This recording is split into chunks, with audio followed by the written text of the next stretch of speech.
Salut tout le monde, bienvenue sur ma page Ma Découverte.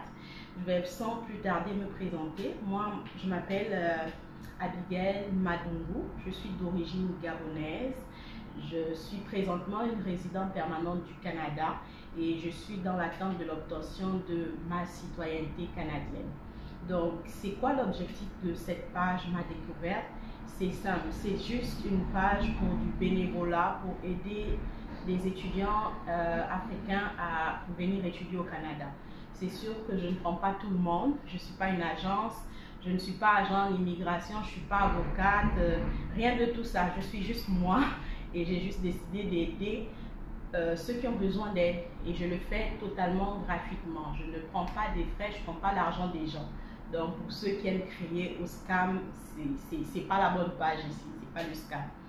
Donc pourquoi est-ce que je le fais?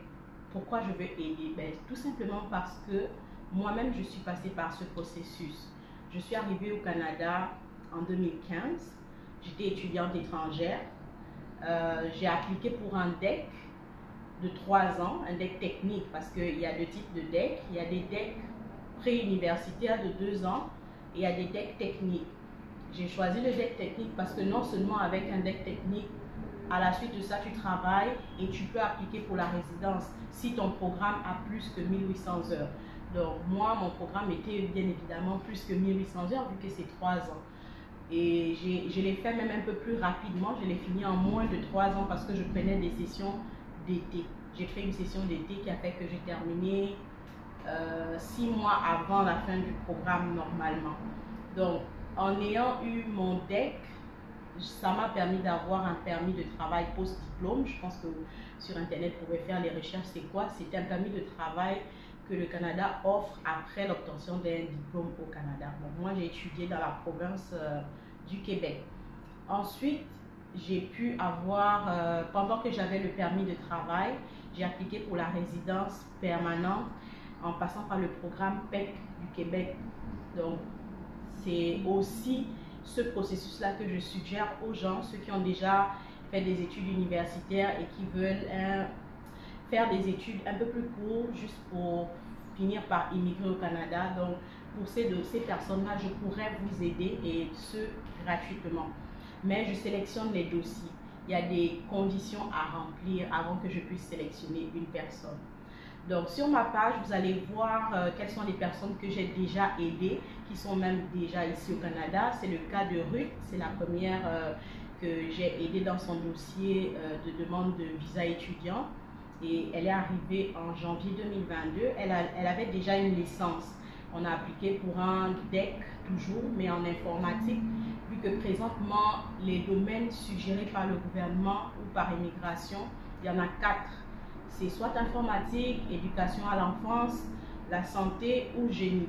Donc, elle a opté pour informatique.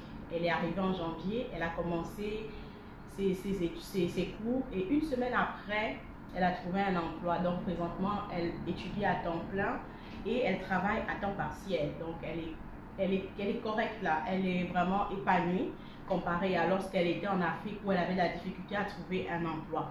Ensuite de ça, j'ai fait venir aussi mon petit frère à mon compte. J'étais son garant, j'ai monté le dossier du début à la fin. Et ça marchait, ça a pris juste deux mois et demi. J'étais même étonnée, ça n'a vraiment pas été long. Il suffit de remplir vraiment juste les conditions et le dossier normalement devrait passer. Donc mon frère, lui, on a commencé le dossier en janvier et au mois de mars, on avait reçu déjà son visa. Juste que je voulais qu'il reste d'abord au Sénégal. Lui, il avait un Master 2 et on a appliqué pour un DEP en informatique toujours. Et il est arrivé en juillet 2022. Il a commencé ses cours. Lui aussi, il a commencé déjà un emploi. Vous voyez comment le Canada est chouette. À peine ils sont arrivés, ça ne tarde pas parce que l'emploi ici, il y a la pénurie, donc vous ne pouvez pas chômer. Donc, quels sont les critères pour que moi je sélectionne une personne pour l'aider dans son dossier d'immigration? Premièrement, la personne doit choisir l'un des 4 programmes que j'ai cités, soit informatique, soit santé, soit éducation à l'enfance, soit génie. Si ce n'est pas l'un de ces 4 programmes, je ne peux pas vous aider parce que j'ai une entente avec une école et c'est à Montréal. et je peux vous inscrire dans ces programmes-là. Ensuite de ça, la personne doit avoir un garant. Qu'est-ce qu'un garant? Un garant, c'est un membre de votre famille. C'est quelqu'un qui est relié par vous, soit par le sang, soit par les liens de mariage. Je vais prendre des exemples. Ça peut être votre père, votre mère, ça peut être votre grande soeur, grand frère, ça peut être votre oncle ou tante, ça veut dire le frère ou la soeur directe de vos parents, du père ou de la mère, pas des parents éloignés, parce que à la fin, pour prouver le lien de parenté, il va falloir donner des actes de naissance. Si ton garant, c'est la femme de ton père, à ce moment, il faudra donner des actes de mariage qui prouvent que le monsieur qui est dans ton acte de naissance, qui est ton père, quel est le lien qu'il y a entre lui et la madame et toi, et on va voir qu'ils sont mariés. Donc c'est quand même un peu complexe. Si vous n'avez pas un bon garant, on ne perd même pas le temps à commencer les démarches pour l'école et autres, parce que c'est voué à l'échec. Vous allez avoir un refus et le motif, ce sera preuve financière insuffisante. Donc j'essaie de faire cette vidéo parce que je reçois beaucoup de questions concernant le garant, concernant les procédures. Je vais essayer de faire plusieurs capsules où je vais expliquer c'est quoi le garant, je vais expliquer c'est quoi les étapes clairement pour obtenir le visa, les conditions à respecter, quelles sont les petites astuces qu'il faut rajouter dans sa lettre explicative lorsqu'on demande le visa étudiant. Donc grosso modo, la chaîne Ma Découverte, c'est un peu ça que je fais, c'est vraiment du bénévolat. Je vais aider beaucoup de mes frères gabonais et gabonaises, mes frères et sœurs gabonais, gabonaises, et aussi des Africains en général. Donc même si c'est Côte d'Ivoire, Cameroun, présentement je suis en train de faire le dossier d'une autre étudiante qui a une licence, mais elle vient du Cameroun. Et il y en a deux autres aussi du Gabon qui ont, je traite aussi leur dossier présentement pour informatique, toujours le DEC. Donc si aussi vous êtes intéressé, j'ai un numéro où vous pouvez me joindre uniquement par texto ou consulter mon catalogue WhatsApp où j'ai déjà détaillé toutes les informations. Le numéro c'est +1 514 700 ensuite 83 87. Je vais répéter.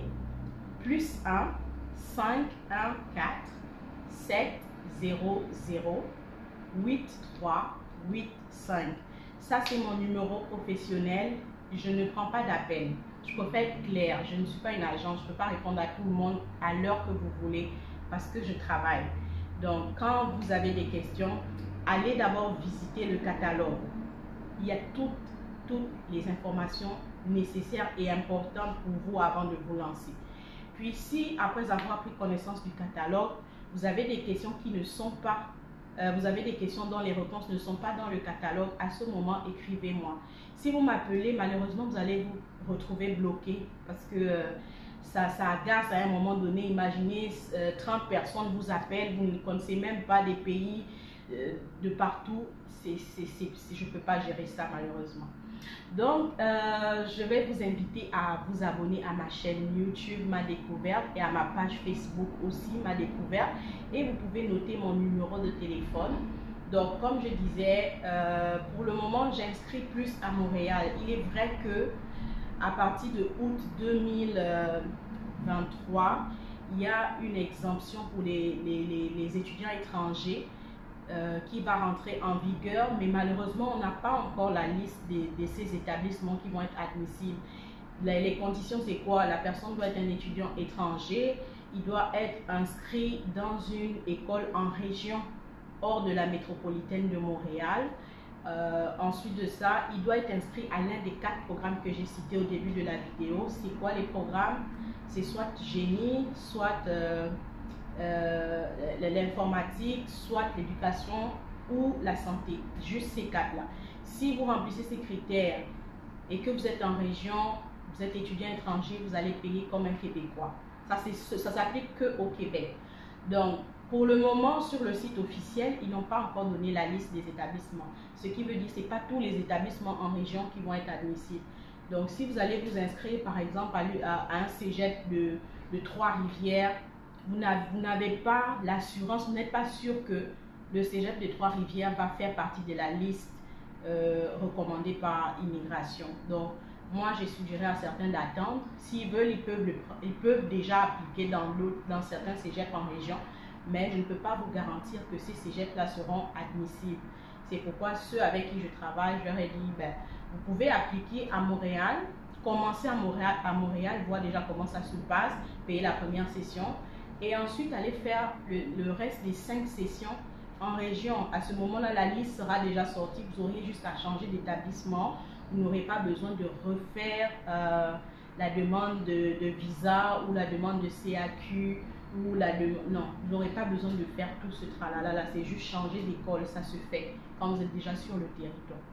Donc j'espère que j'ai fait un peu le tour et que maintenant vous savez c'est quoi, de quoi parle la page Ma Découverte, quels sont les services que j'offre.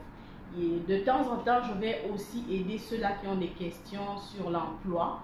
Je ne traite pas ces dossiers, mais j'ai des contacts qui font ce type de dossier. Je pourrais envoyer des liens. C'est sûr que si vous voulez travailler au Canada, vous voulez appliquer pour le travail au Canada depuis l'Afrique, la chose la plus importante d'avoir à avoir, c'est un CV canadien. Je ne fais pas de CV, mais je connais une personne qui le fait moyennant des frais. Donc, si vous êtes prêt à payer, moi, je pourrais vous référer vers cette personne-là. Elle vous fait un très bon CV typique avec des mots-clés qui vont avec.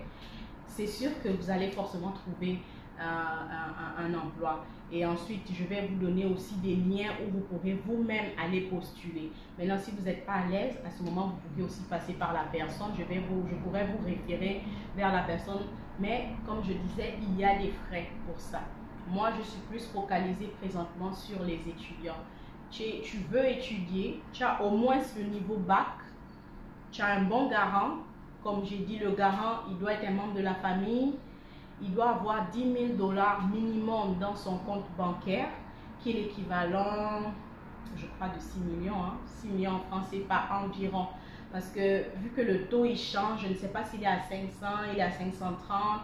Le dollar canadien en francs CFA, ça varie chaque jour. Donc, à vous d'aller faire le calcul. Vous faites le 10 000 $ fois le taux de change aujourd'hui, par exemple. Donc, si c'est 510, ben, vous faites 10 000 $ fois 510, ça vous donne le montant. Donc, le garant il doit être membre de votre famille directe. Il doit avoir 10 000 $ dans son compte. En plus de ces 10 000 $ là, il doit avoir un emploi. Parce que 10 000 $, n'importe qui peut emprunter de l'argent à gauche, à droite, mettre dans le compte bancaire et dire qu'il a 10 000. Maintenant, qu'est-ce qui prouve que pendant que son enfant va venir étudier, il aura des revenus mensuels pour payer? Donc, le garant doit aussi avoir un emploi.